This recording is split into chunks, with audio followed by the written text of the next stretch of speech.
Halo kawan-kawan, perkenalkan aku Bagong. Kenapa ini? Pasti bingung mengerjakan soal-soal ya? Yuk masuk ke tubuh Bagong. Kalian bisa belajar dan mengetahui rahasia terbesar dari tubuh manusia. Yuk!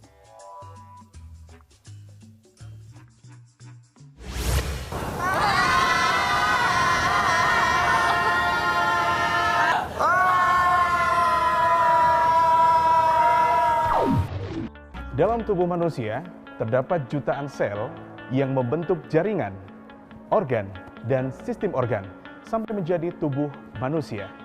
Sistem kerja tubuh manusia layaknya seperti sebuah pabrik. Terdapat organ-organ yang mempunyai fungsi masing-masing di dalam tubuh manusia.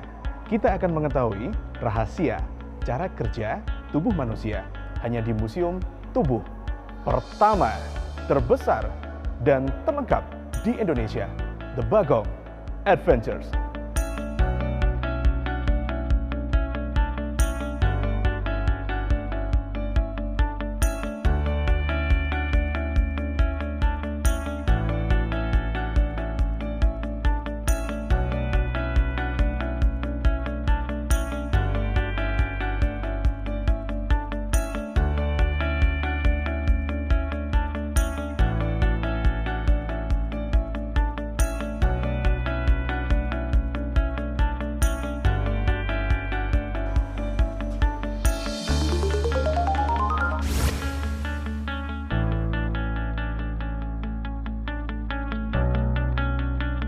Selamat datang di The Bagong Adventures, Museum Tubuh Manusia pertama, terbesar, dan terlengkap di Indonesia.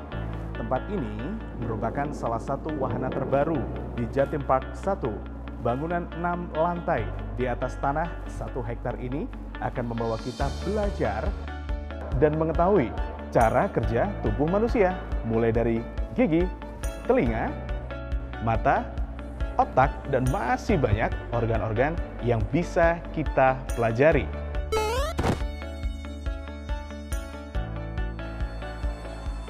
Halo dokter. Mari kita ajak kawan-kawan berpetualang melihat rahasia dari tubuh manusia. Tapi sebelum itu,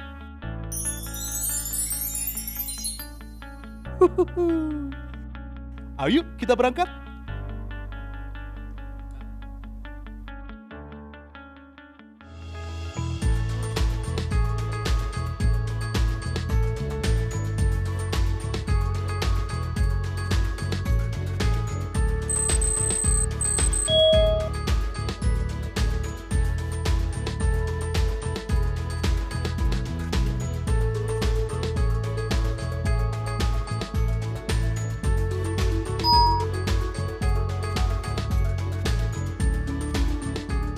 Dan jangan takut lelah, karena di Bagong Adventure ini telah disediakan fasilitas lift untuk menyelusuri seluruh organ tubuh pada manusia.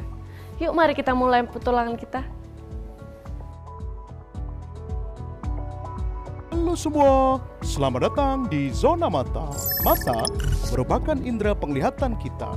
Kita melihat suatu benda jika ada cahaya yang dipantulkan oleh benda tersebut. Cahaya tadi masuk melalui kornea dan pupil. Cahaya akan diteruskan masuk melalui lensa dan difokuskan masuk tepat di retina. Lensa dikelilingi oleh otot silier, yaitu otot yang mengubah bentuk lensa supaya cahaya bisa fokus. Otot silier mengubah bentuk lensa menjadi cembung saat melihat benda yang dekat dan menjadi cekung untuk melihat benda yang jauh. Jadi, itulah proses kerja mata kita. Ayo, kita lanjutkan ke zona berikutnya.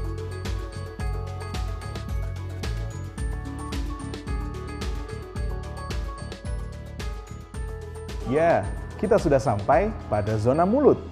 Di sini, kita dapat mempelajari tentang gigi dan juga lidah. Gigi merupakan alat pencernaan secara mekanis yang berfungsi untuk mengubah ukuran makanan menjadi lebih kecil agar mudah ditelan dan memudahkan proses pencernaan.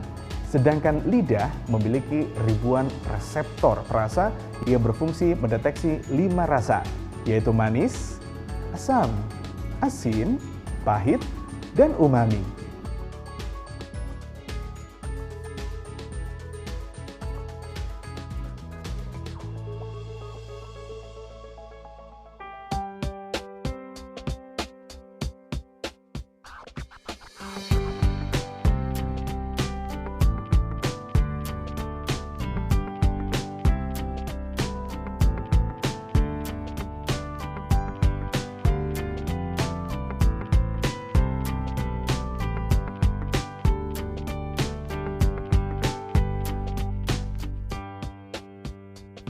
Halo semua, kita sekarang berada di zona otak.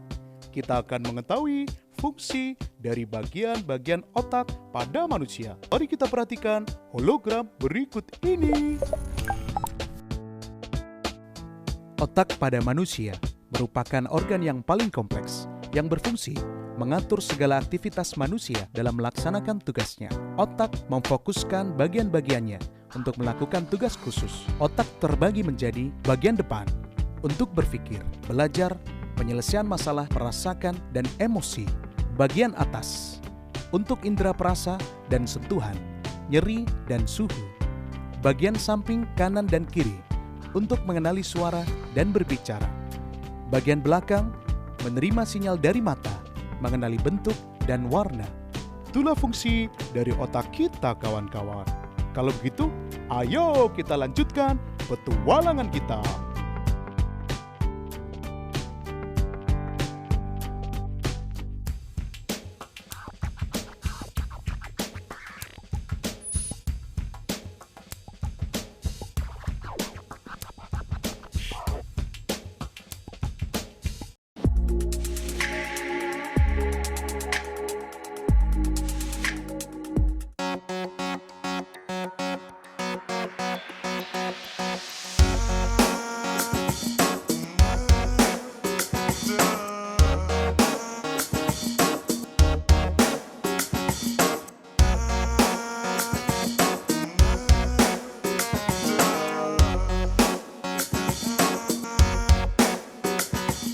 Guys, ketemu lagi dengan gue, Cang JP, di sisi lain tentunya. Guys, sekarang gue lagi ada di Fort Rotterdam, sebuah benteng yang sebenarnya sih dibangun oleh Raja Goa. Dinamakan Fort Rotterdam oleh Ratu Belanda. Nama aslinya adalah Benteng Panyua. Mau tahu selengkapnya? Nanti gue akan cerita banyak. Yuk, ikutin gue jalan-jalan. Ciao!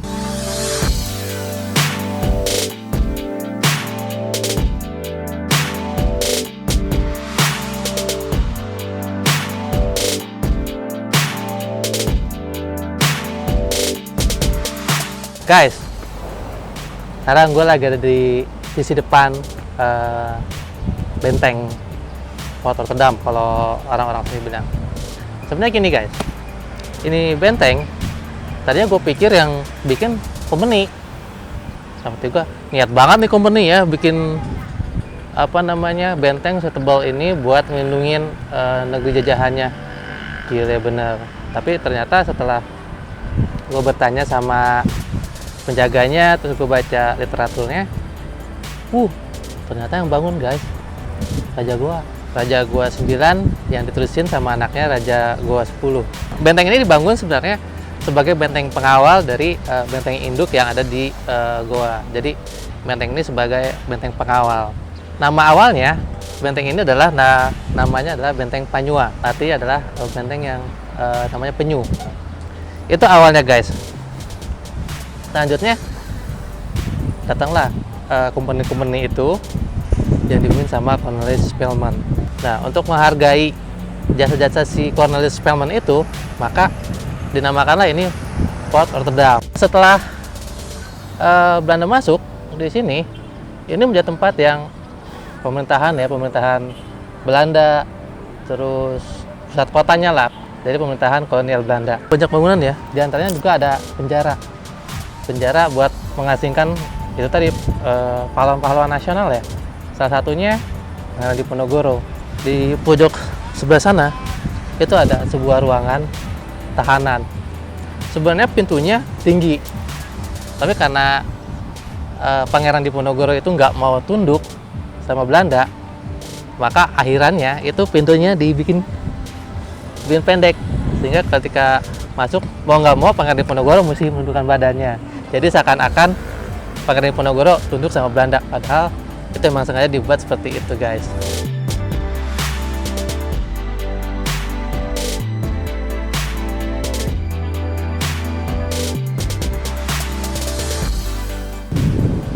Guys, bisa lo lihat dong betapa kayanya negeri ini, betapa hebatnya negeri ini. Mungkin di luar logika kita ya, bahwa zaman dulu nenek moyang kita bisa bikin benteng sekeren inilah menurut gua. Tugas kita nih buat yang masih hidup, penerus bangsa, bagaimana kita bisa belajar dari situ, belajar bahwa kegigihan, perjuangan itu bisa menghasilkan sesuatu yang efeknya tuh bisa dirasain sama anak cucu kita. Kayak sekarang ini, atau bangganya gue bisa ngelihat peninggalan yang seperti ini. Nggak cuma di Makassar, banyak di daerah lain yang punya peninggalan yang sangat-sangat keren, yang kita mesti belajar dari mereka. Itu guys, dari gue Ancang JP untuk Sirep.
Satu, tiga. Yo, halo guys, sekarang gue lagi di Yogyakarta di Museum Vandenberg. Sekarang gue pengen vlog buat tunjukin kalian museum-museum yang ada di sini. Oke, langsung aja. Oke guys, sekarang gue bakal vlog buat YouTube keliling di Jogja di Museum Vardeberg.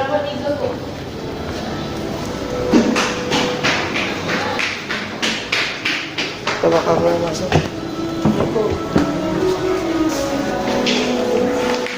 Mulai dari tempat ini.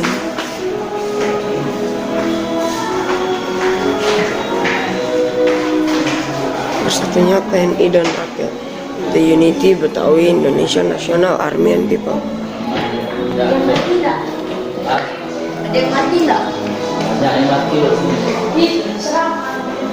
Peta wilayah Republik Indonesia.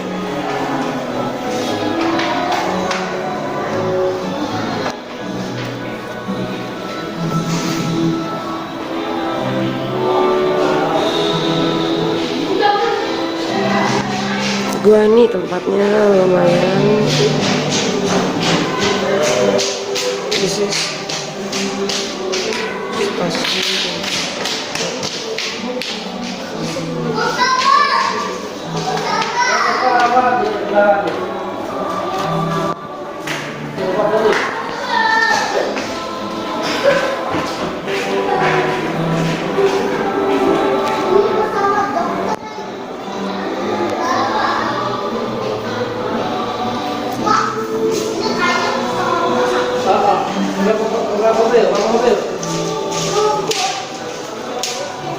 Mana ya, antar dulu ya.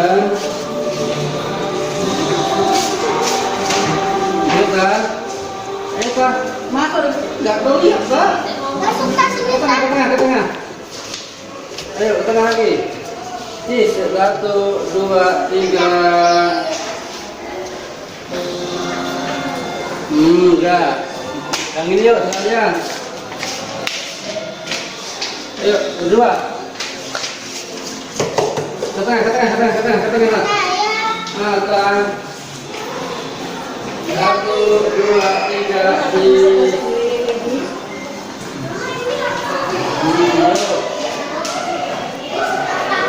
Kenapa lagi ya? Olahraga.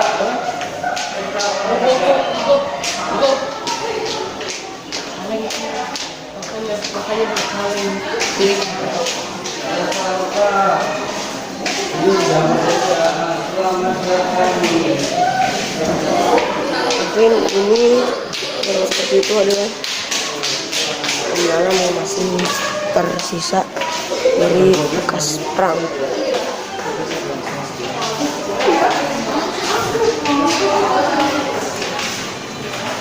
Sepeda. Wow, this is a nice place. I love this place.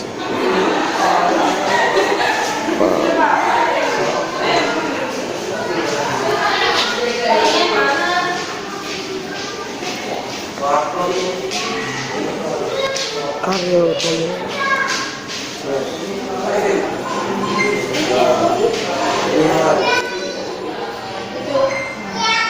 Let me try. Dari Palang Indonesia. Palang Indonesia ada sekarang nih.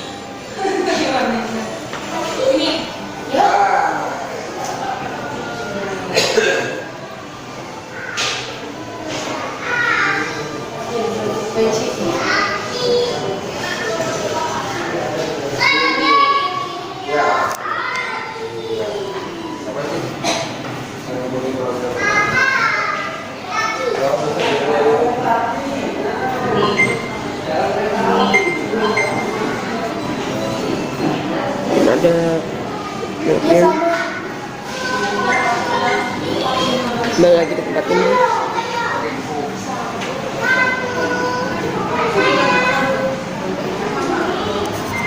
Wow, it's so realistic.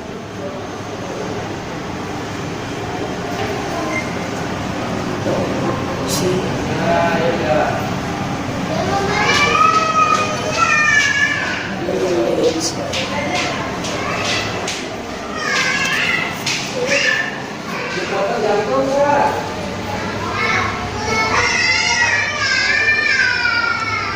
versi Indonesia.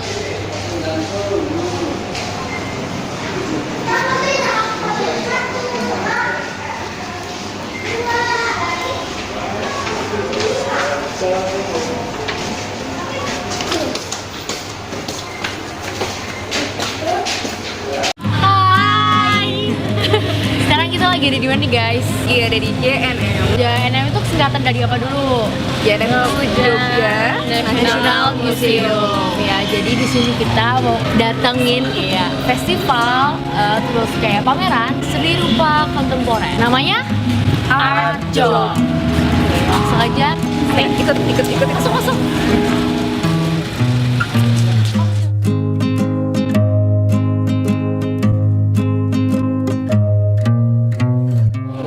Arjok ini juga full of filosofi. Ada makna-makna di setiap karya. That's so cool man. Itu yang bikin Arjok itu emang bertahan sampai tahun ke-9 ini.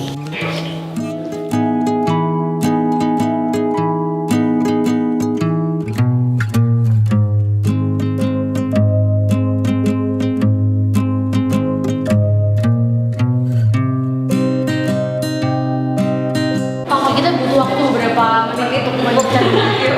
There is always meaning, pasti ada meaningnya pasti.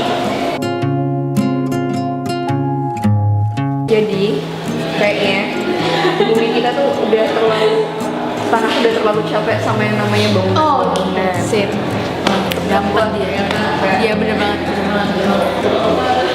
Ini gerakan balet. Jadi di dalam gerakan balet itu ada gerakan yang paling sulit. Namanya itu Bryce. Karya ini mengeksplorasi pentingnya ketepatan waktu, menggunakan keindahan gerak untuk memicu penonton agar berpikir dan merasakan momen di mana pemilihan waktu kita sebagai manusia tidak pernah sempurna. Ya, lo cerna sendiri kata-kata gue ini.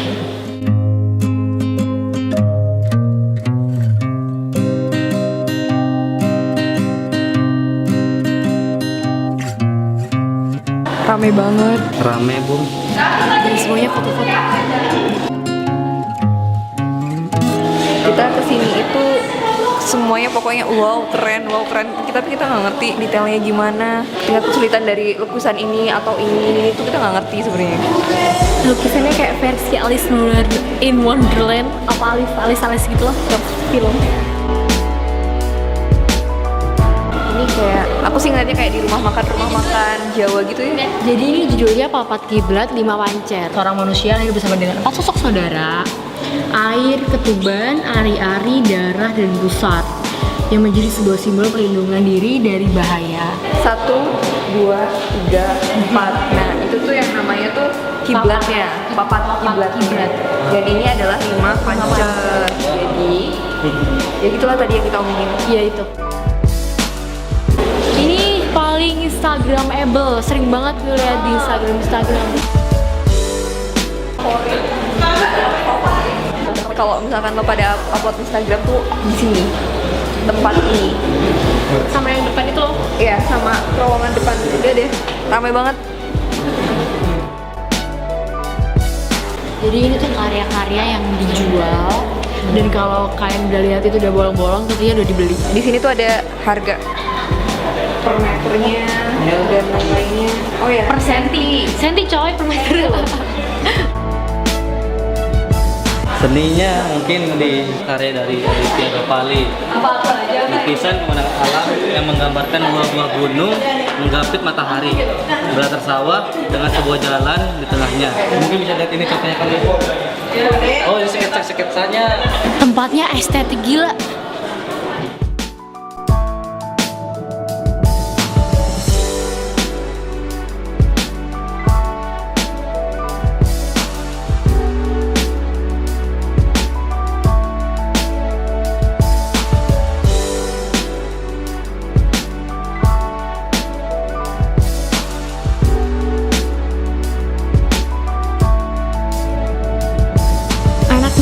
Bisa bicara seni udah biasa. Anak muda belajar dan mau terus belajar tentang seni baru luar biasa. Di samping hal kontroversial yang sempat terjadi beberapa waktu lalu, esensi seni dari keberadaan Arjok ini buat kami masih tetap ada dan gak akan pudar kok. Dari yang awalnya kita nggak tahu, jadi sedikit tahu, dan akan banyak tahu kemudian harinya.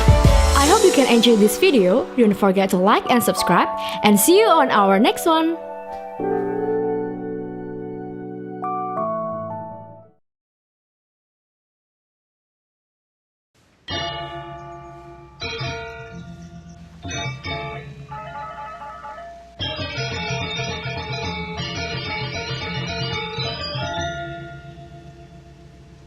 Jadi museum itu orang yang membuat museum seperti saya ya, memang ini sebenarnya bagaimana membangun museum yang berinteraksi dengan lingkungan, masyarakatnya, itu sangat penting masalah. Memang awalnya itu kan dari ide Belanda untuk menyelamati barang-barang atau peninggalan masa lalu, berupa artefak apa dan sebagainya, kan tujuannya dulu menyelamatkan, bukan mendisplay.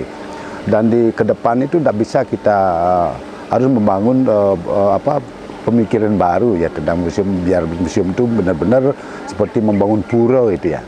Jadi konteks isi itu harus masih ada kaitannya dengan lingkungannya ya. Apalagi kalau kita membangun museum di Ubud itu ya benar-benar harus memikirkan apa yang tidak dipikirkan oleh masyarakatnya. Sehingga museum itu menjadi kebutuhan ya.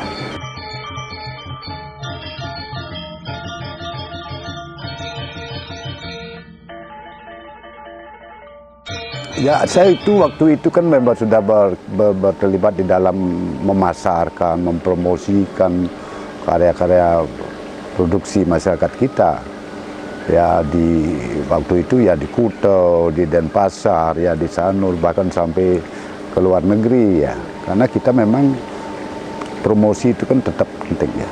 Apalagi di Ubud ini dulunya pernah terjadi 1 abad yang lalu interaksi dua kubu timur dan barat.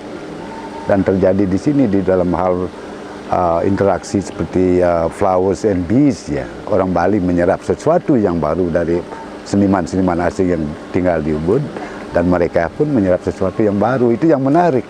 Nah, titik tolak museum itu mestinya dari ini.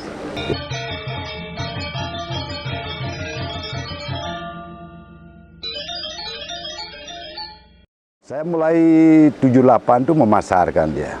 Karena kita punya galeri, tentunya kita akan prihatin ya. Kita tidak boleh menunggu. Jadi saya itu proaktif membuat pameran-pameran baik di Jepang, di Australia, di Eropa gitu. Uang itu kita kembalikan lagi membeli karya-karya seni yang kita temukan. Dan kita kan tahu karya-karya yang starting point itu yang menjadi populer itu setelah Expo Paris tahun 31 yang diperkuasai oleh Belanda. Itu harus ada di Bali dan harus menjadi titik tolak pengembangan. Ya, kita memang dari awalnya tahun 78 itu saya sudah bangun galeri, sudah mulai merangkul anak-anak setelah jam sekolah ya. Dan galeri kita desain waktu itu tidak seperti galeri zaman sekarang ya. Sudah ada gerasinya dan bagaimana pengunjung itu, tamu-tamu bisa berinteraksi di dalam kehidupan orang Bali ya. Jadi kehidupan orang Bali, way of life-nya, anak-anak bisa menekuni sesuatu setelah jam sekolah, semacam ekstrakurikulum, dan mereka sangat menarik melihat aktivitas anak-anak di luar jam sekolah. Dan itu berkembang, sehingga dari sana kita membuka network ya, membangun exchange program ya dengan Singapura, dengan Australia, sehingga saya membawa anak-anak pameran juga di Australia, di Amerika, di Jepang gitu ya. Jadi benar-benar single fighter melakukan networking gitu ya. Setelah itu karena galeri kita menjual dan membeli ya, barang-barang yang kita kumpulkan menjadi koleksi kita persiapkan di sini. Kita belajar melihat museum-museum di luar negeri, layoutnya ya, dan tentunya yang paling menarik karena museum ini tetap harus mencerminkan suasana pedesaan. Saya desain sawah lingkung pedesaan itu menjadi satu kawasan museum jadinya. Tidak ada di isinya, tetapi kontekstual isinya. Dia bisa lihat di karya seni visual artnya dan bisa lihat kenyataan kehidupan masyarakatnya. Jadi nyambung isinya. Dan di Arma kita bangun juga aktivitas budaya seperti pembelajaran untuk anak-anak yang belajar tari, kan berkembang ya. Melukis, menari, musik, bahkan membatik dan sebagainya. Nah, dari Arma kita juga membangun exchange program. Dasar saya dulu memang pertama karena orang tua tidak mampu menyekolahkan, harus belajar sendiri ya. Kita bagaimana belajar, mencari ilmu itu kita dapatkan di lapangan. Dan network pertemanan, persahabatan sampai di Jakarta, Bandung, sampai ke akademisi ya. Saya masuk ke ITB bersama dengan Pak Sadali ya, Profesor Sriadi masuk kita, termasuk juga di Jogja kita masuk. Pak Bagong, Pak sambil sebagian besar lah kita, termasuk Pak Sugiono ya di Pasar Minggu, Pak Basuki Abdullah, kalau perlu model kan panggil saya. Jadi lama-lama kan kita